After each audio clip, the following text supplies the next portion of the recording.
시청자 여러분 안녕하십니까? 더리더 윤석진입니다. 코로나 팬데믹 이후 유통 환경의 급변과 소비 절벽으로 인한 내수 부진으로 자영업 생태계가 위협받고 있다는 이야기 많이 들어보셨을 텐데요. 수년간 이어지고 있는 자영업자, 특히 소상공인들의 위기 극복을 위해 앞장서는 곳이 있습니다. 오늘 더 리더에서는 우리나라 소상공인의 대변자이자 동반자로 버팀목이 되는 소상공인연합회의 송치영 회장을 모시고 현재의 상황과 앞으로의 방향에 관해 이야기 나눠보도록 하겠습니다.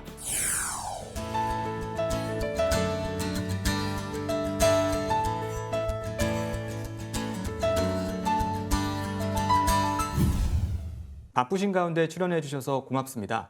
먼저 시청자분들이 알기 쉽도록 소상공인연합회가 어떤 단체인지 간략하게 소개 부탁드립니다. 예, 안녕하십니까. 소상공인연합회장 송치영입니다. 저희 소상공인연합회는 소상공인의 권익을 보호하고 대변하는 법정 정제 단체입니다. 소상공인의 기준은 소상인은 5인 미만 사업장, 소공인은 10인 미만 사업장입니다.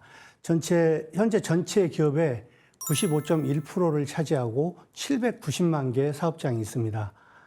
종사자는 1,000만 명이 훨씬 넘고 전체 기업의 종사자 수는 45.9%를 차지하고 있습니다. 2014년 4월에 소상공인 지원법에 의해서 설립이 되었으며 전국에 업종별 78개 업종 단체와 237개의 지회, 지부를 두고 있는 소상공인을 대표하는 단체로서 회원수는 81만 명으로 집계되고 있습니다. 소상공인연합회는 소상공인에게 영향을 미치는 정책이나 제도에 대해서 정부와 국회에 의견을 제시하고 개선을 요청하고 있습니다. 최저임금, 세제 지원, 금융 지원 등 다양한 분야에서 소상공인의 목소리를 전달하고 있습니다.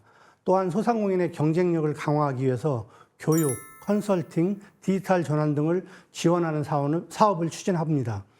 전국 소상공인 단체와 협력하여 정보 교류와 소통을 활성화하고 소상공인들의 사회적 결속을 다지는 역할을 하고 있습니다. 전반적으로 소상공인 권익 보호에 앞장서는 단체이고요.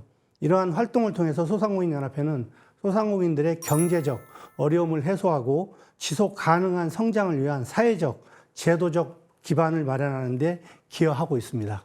2014년 설립 이후 지금까지 소상공인연합회가 일궈온 업적 중에 대표적인 성과 몇 가지를 좀 꼽아주시겠습니까? 사실 굉장히 많습니다. 그 중에서도 신용카드 수수료 인하라든가 상가 임대차 보호법 제정이라든가 대형마트의 무분별한 골목상권 침탈 방지라든가 가맹점의 불공정 개선, 또 중소벤처기업부 신설과 최근에는 중기부의 소상공인 전담 차관도 신설이 확정이 되었습니다. 또한 소상공인 생계형 적합업종 특별법 제정과 코로나로 인한 피해 손실 보상, 소상공인 기본법 제정에 이르기까지 끊임없는 도전과 혁신의 역사라고 할 수가 있겠습니다. 특히 제가 작년 취임한 이래로 계엄 사태로 정치적 격변도 있었는데 소상공인의 위기 상황을 실태 조사를 통해서 여야 정치권에 신속하게 전달하면서 올해 1, 2차 추경이 소상공인 추경으로 현실화되었습니다. 또 전기료 등 공과금 부담 완화를 위한 부담 경감 크레딧 도입, 온누리 상품권 할인율 향상, 이런 사안들이 구체적으로 결실을 맺었고요. 그리고 최근에는 민주당 정청래 대표님을 만나서 앞서 말씀드린 중기부 소상공인 전담 차관을 직접 건의드렸고 얼마 전에 확정되어서 발표가 되었습니다. 소상공인을 전담하는 차관이 신설되면 조직과 예산이 확장되고 그리고 소상공인 정책의 장기적인 계획을 수립하는 데 있어서도 필수적이라고 생각합니다. 소상공인들의 경사라고 생각할 수 있겠습니다. 그리고 지난 7월에 대전에서 있은 대통령님과의 타운홀 미팅에서도 제가 성실 상환자에 대해서는 인센티브 제공 문제를 건의드렸고 또 막바로 7월 17일에 금융위원회를 통해서 대규모 소상공인 금융애로 간담회를 진행하였습니다. 이를 통해서 지난 9월 4일에 10조 원 규모의 소상공인 금융 지원 방안이 저희 소상공인연합회에서 발표되는 성과를 거뒀습니다. 또 한마디로 소상공인의 의견과 애로를 정부와 정치권에 전달하는 소상공인 대표 단체로서 역할을 충실히 하고 있습니다. 소상공인이라는 단어가 김대중 대통령께서 처음 쓰셨는데요. 이 소상공인이라는 이 단어도 없이 중소기업 정책의 한 부분에서 이제는 소상공인 전담 차관까지 생길 정도로 소상공인 영역이 독립적인 정책 영역이 된 데에는 소상공인연합회의 노력이 지대했다고 생각합니다. 소상공인 100만 폐업 시대라는 말씀으로 소상공인의 어려움을 표현해 주셨는데요. 소상공인들이 직면한 경제 상황에 대해 좀 더 구체적으로 설명해 주실 수 있으실까요? 네, 올해 그 중기부에서 발표한 2023년도 소상공인 실태 조사 결과가 있었습니다. 근데 그 소상공인 한 업체당 매출액은 연간 1억 9,900만 원인데 이거는 22년도에 비해서 약 그 2억 3,400만 원으로 3,500만 원이 줄었습니다. 연간 영업이익 같은 경우에도 2,500만 원이었는데 2022년도에 비해서 약 600만 원이 줄은 3,100만 원으로 조사가 되었습니다. 올해 최저임금이 209만 원인데 거의 뭐 그에도 못 미치는 수준을 지금 벌고 있습니다. 아시다시피 소상공인들이 사업을 하기 위해서는 뭐 집도 잡히고 뭐 퇴직금도 전부 쏟아붓고 또 하다 보면 추가적인 대출도 받고 하는데 그거에 비하면 턱없이 부족한 상황이라고 생각하고 있습니다. 저희 소상공인연합회에서도 올해 4월 조사에서 월 평균 영업이익이 208만 원 정도로 조사가 되었습니다. 이것은 이게 평균이지 이 국회 자료에 의하면은 2023년도 기준으로 전체 사업자의 75%가 100만 원도 못 벌고 있다고 지금 국회 자료에는 나와 있습니다. 2024년도 8월 총계청 조사에 따르면 임금 근로자 전체의 월 평균 임금은 312만 원으로 집계가 되었습니다. 말이 좋아서 사장이지 지금 최저임금만큼도 지금 못 벌고 있는 것이 오늘날 대한민국의 소상공인이고 자영업자의 현실입니다. 2025년 그러니까 1분기 기준으로 자영업자의 총 대출이 1,100조 원을 돌파했습니다. 이거는 2019년에 비해서 50%가 넘게 지금 증가를 했습니다. 그런데 이 와중에 소매 판매액 지수는 3년 연속 내리막길을 걷고 있습니다. 1995년도 통계를 작성한 이후에 지금 처음입니다. 이렇게 내리막길을 걷고 있는 것은.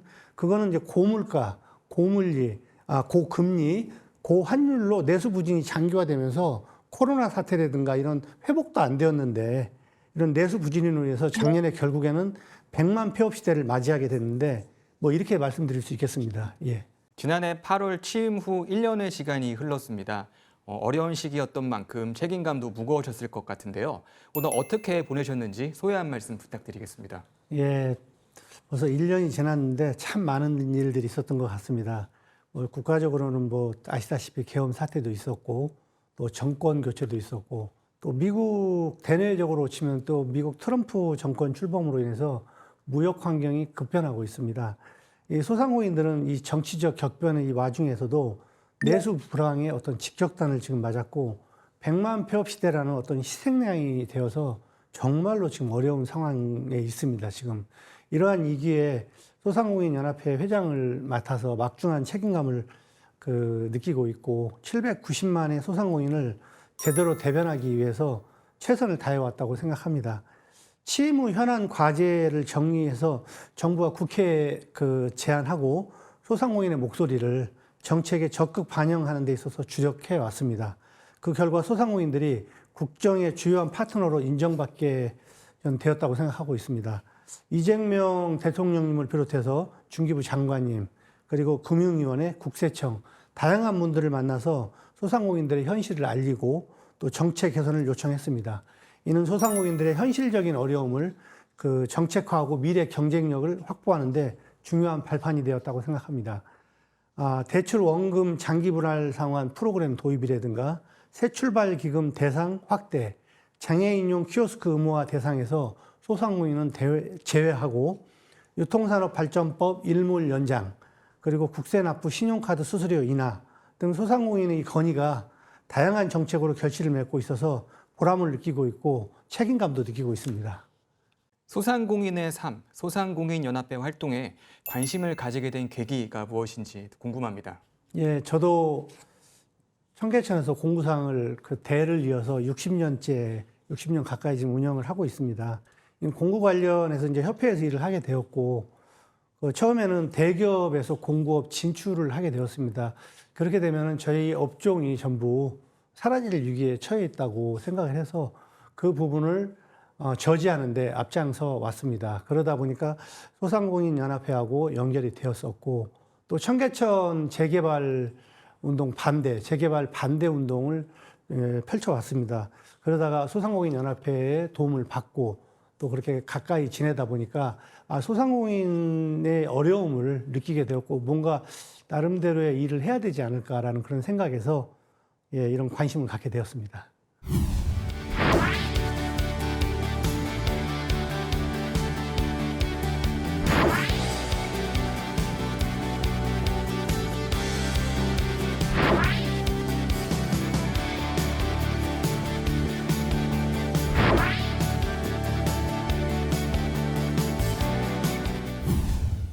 이번에는 소상공인연합회의 주요 업무에 대해 자세히 알아보겠습니다.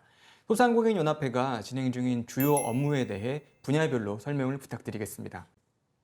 소상공인연합회의 가장 핵심적인 업무는 정부 및 국회에 소상공인의 목소리를 전달하고 이들의 권익을 보호하기 위한 정책을 제안하는 것입니다. 최저임금 제도 개선이라든가 임대료 및 전기료 부담 완화, 그리고 소상공인 대상 세제 혜택 확대 그런 등의 현안에 대해서 정책을 건의하고 있습니다. 또한 권익보호 활동으로는 대형 플랫폼 기업들의 불공정 행위나 대기업의 골목상권 침해 문제 등에 대해서 공동 성명을 발표한다든가 기자회견 등을 통해서 적극적으로 대응하는 일을 하고 있습니다. 경영 역량 강화 및 지원 사업으로는 소상공인들이 급변하는 시장 환경에 적응하고 경쟁력을 갖출 수 있도록 다양한 교육 및 지원 사업을 운영하고 있습니다. 온라인 마케팅, 스마트 스토어 운영, 디지털 전환 등 소상공인에게 실질적으로 필요한 경영교육 프로그램을 교육하고 있습니다. 전국의 소상공인 단체들과의 협력을 통해서 결속을 다지고 소상공인들의 애로사항을 천취하는 그런 소통 채널을 운영하고 있습니다. 소상공인 대회라든가 그런 통해서 기념 행사, 포럼 등 다양한 행사를 통해서 소상공인들의 사회적 이상을 높이고 국민적 관심을 유도하고 있습니다. 정리하면 규제 발굴 및 해소 사업, 소상공인 역량 강화 사업이라든가 소상공인 주간 활성화 사업, 상생 사업 등을 현재 펼쳐나가고 있습니다. 지난 4월 21대 대선 소상공인 정책과제를 발표하고 기자회견도 진행을 하셨습니다. 어떤 내용이 담겨 있었는지 자세히 설명 부탁드리겠습니다. 지난 4월에 진행을 했었습니다. 대통령 선거를 맞아서 소상공인 긴급 지원금 지급이라든가 중기부 소상공인 전담 차관 신설 등 차기 정부 소상공인 정책 과제를 선정을 하고 이를 발표하는 기자회견을 가졌습니다. 소상공인의 위기 극복, 소상공인의 지원 인프라 강화, 또 법 제도 개선, 사회 안전망 구축, 혁신 성장 기반 구축 등 5대 아젠다를 중심으로 핵심 25대 과제, 분야별 85대 과제 등 총 110여 개에 달하는 정책 과제를 선정해서 발표를 했습니다. 핵심 25대 과제는 소상공인 전담 차관 신설이고요. 그다음에 사회 안전망 구축, 디지털 전환, 소상공인 복지법 제정 등 다양한 안을 총망라하였습니다. 소상공인연합회는 수개월간에 걸쳐서 집중적인 과제 발굴과 정책 자문위원회 교수진 전문가들의 논의를 거쳐서 이제 발표를 하게 되었고요. 주요 정당의 정책 과제를 전달을 하였고, 이는 각 정당의 대표, 소상공인 공약을 상당 부분 반영이 되었습니다. 특히 이번에 소상공인 전담 차관 신설로 이어지면서 소상공인의 위상이 그만큼 올라갔다고 생각하고 있습니다. 말씀하신 핵심 과제 중 최저임금에 대해서는 꼭 강조하고 싶으신 말씀이 있으시다고요? 제가 취임한 이후에 이 최저임금 대응에 대해서는 정말 최선을 다하고 있습니다. 최저임금위원회에서는 저희 소상공인연합회에 소속된, 그러니까 관련된 사용자 위원분들이 3분이 계십니다. 올 초부터 계속해서 긴밀하게 저희가 의견을 나눠 왔었고요. 또 최저임금 제도가 생긴 지가 지금 1987년인데 1988년부터 이제 최저임금이 적용이 되었습니다. 근데 이 최저임금이라는 게 38년 동안 단 한 해도 거르지 않고 계속 오르기만 했습니다. 그래서 한마디로 지금 이제 너무 높아진 겁니다. 지금 제가 볼 때는. 이게 어쩌면 이거는 낡을 대로 낡은 이제 그런 제도라고 저는 생각을 하고 있습니다. 이미 수명을 이거는 최저임금 제도는 다 했다. 그리고 대기업의 회원사를 두고 있는 단체나 민주노총, 한국노총 이런 대기업 관계자들이 지금 최저임금을 결정하는 것도 전 이치에 맞지 않다고 생각하고 있거든요.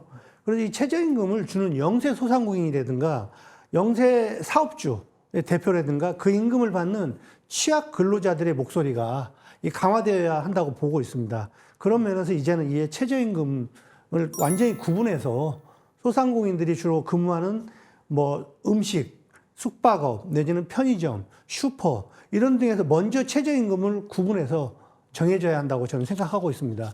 지금 현재 OECD 회원국에서도 22개국이 업종별, 지역별 등으로 최저임금을 구분해서 적용하고 있는 것으로 알고 있는데 최저임금이 업종별 구분 적용이 이 단순한 임금 문제 해결을 넘어서서 소상공인의 생존권을 보장을 하고 지속 가능한 성장을 위한 필수적인 정책이라고 지금 저는 주장하고 있습니다. 이는 합리적이고 이 현실적인 최저임금 제도를 통해서 소상공인과 근로자 모두가 상생할 수 있는 그런 길을 모색해야 된다고 저는 보고 있습니다. 최저임금은 장기적으로는 상생을 져야 한다고 저는 생각하고 있습니다. 소상공인연합회는 소상공인의 디지털 전환 등 역량 강화를 위해 교육에도 힘쓰고 있는 것으로 알고 있는데요. 진행 중인 교육 프로그램에 대해서 설명 부탁드리겠습니다. 네, 저희 소상공인연합회는 마포의 디지털 교육센터를 저희가 가지고 있습니다. 지난해 9월부터 개관을 했습니다. 소상공인의 디지털 생태계 적응 및 전환을 위한 교육 프로그램을 본격적으로 지금 가동을 하고 있고요. 교육센터에서는 다양한 교육과 촬영 이런 장들이 촬영을 할 수 있는 라이브 스튜디오 등이 이제 갖추고 있고 AI 마케팅, 홍보 영상, 플랫폼 활용 등 소상공인들에게 꼭 필요한 프로그램 위주로 교육을 진행을 하고 있습니다.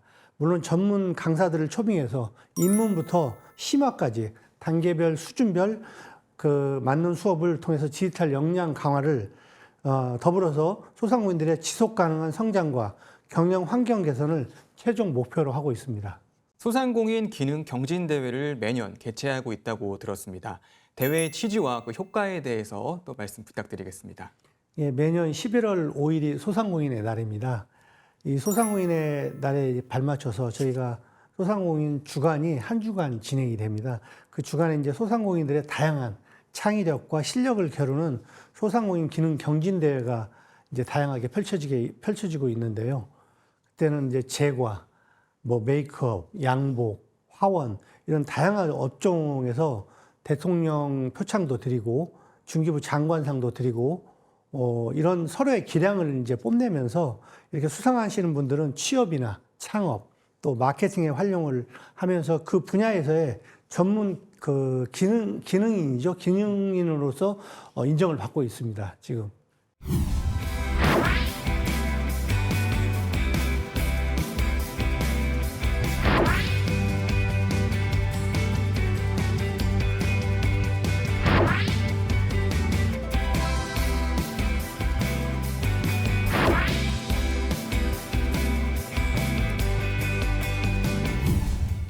이번에는 소상공인연합회가 앞으로 나아가야 할 방향과 다짐에 대해 알아보겠습니다.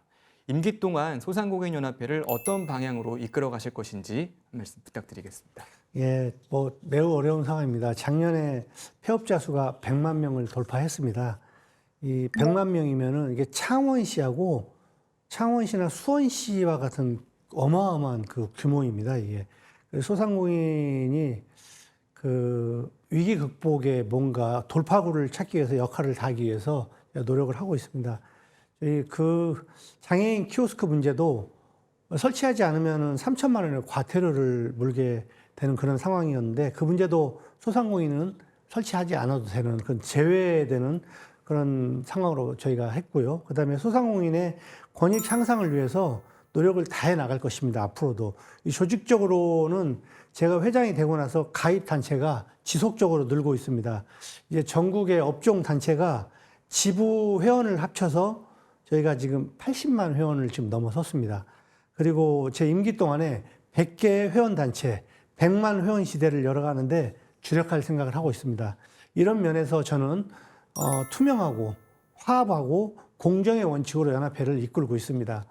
하지만 많은 면에서는 790만 소상공인을 어떻게 대변하기 대면할 것이냐. 그러려면 예산과 조직이 사실 작은 문제도 있습니다. 그리고 정부 지원도 확대를 요청을 드리고 싶고요. 또 저희가 지정 기부단체인데도 불구하고 외부 기부금도 유치해서 소상공인들의 작은 문제에도 현장감 있게 대처하는 조직을 만들고 싶습니다. 그런 면에서 소상공인연합회 내에 정책연구소 설립은 필수적이라고 저는 생각하고 이 부분에 대해서도 중기부의 적극적인 지원을 요청드리고 있습니다. 지금의 위기 상황을 극복하기 위해 정부에 바라는 점이 있다면 무엇이 있을까요? 네, 현재 각 부처로 흩어져 있는 그 소상공인 관련 사안이 이제는 소상공인 전담 차관도 신설이 되었습니다. 그런 만큼의 중기부가 이제 하나로 다 가져와서 소상공인들에게 원스톱 행정을 펼쳐주시기를 바랍니다. 아울러서 소상공인 정책에 대해서는 소상공인들이 정작 잘 모르고 있다는 부분인데 전국의 실핏줄처럼 조직망이 저희 갖춰진 저희 소상공인연합회가 소상공인의 정책 허브로서 역할을 다하면서 정책 전달을 체계적으로 전달하고 혁신할 수 있도록 기회를 만들어 주시기를 정부에 바라고 있습니다. 또 현재 민생회복 소비 쿠폰 정책이나 성실 상환자 대상으로 10조를 공급하는 소상공인 금융지원 혁신 방안 같은 것도 새 정부 들어서 시행된 정책인데 이런 부분들이 차질 없이 잘 시행되기를 바랍니다. 그러나 최저임금과 5인 미만 사업장 근로기준법 적용 등은 문제에 있어서는 소상공인들의 이 문제의 직접 당사자인 만큼 소상공인들의 목소리에 정부가 좀 더 귀를 기울여서 주시기를 바라는 마음입니다. 마지막으로 소상공인연합회 리더로서 앞으로의 다짐 한 말씀 부탁드리겠습니다.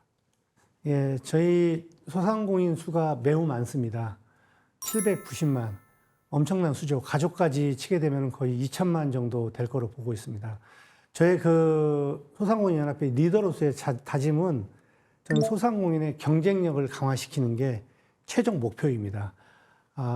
이 어려운 상황들을 언제까지 겪어야 되는 것이냐. 이 부분들에 대해서 저희는 교육이라든가 어떤 사업들을 통해서 소상공인들이 100년 기업이 될 수 있도록 하고 싶은 게 제 꿈이고 또 연합회가 저도 첫 해에는 연합회를 운영을 한 게 첫 해에는 안정을 가장 중요하게 생각하고 운영을 했고 지금 두 번째 해가 맞이했습니다. 이 두 번째는 확장을 위해서 제가 지금 노력을 하고 있습니다. 100개 단체, 100만 회원을 목표로 하고 있습니다. 최선을 다해서 열심히 노력할 것입니다.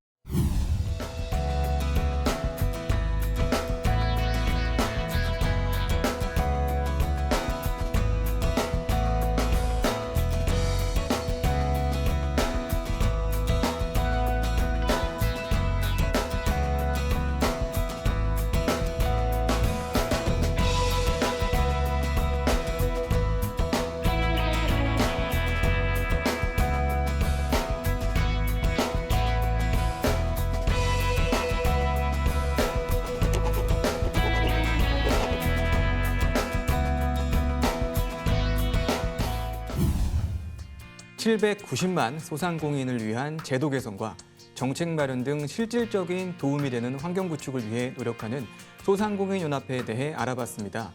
앞으로도 소상공인의 경영 안정과 경쟁력 강화에 힘쓰며 소상공인의 든든한 지원군으로 함께 성장할 수 있기를 응원하겠습니다.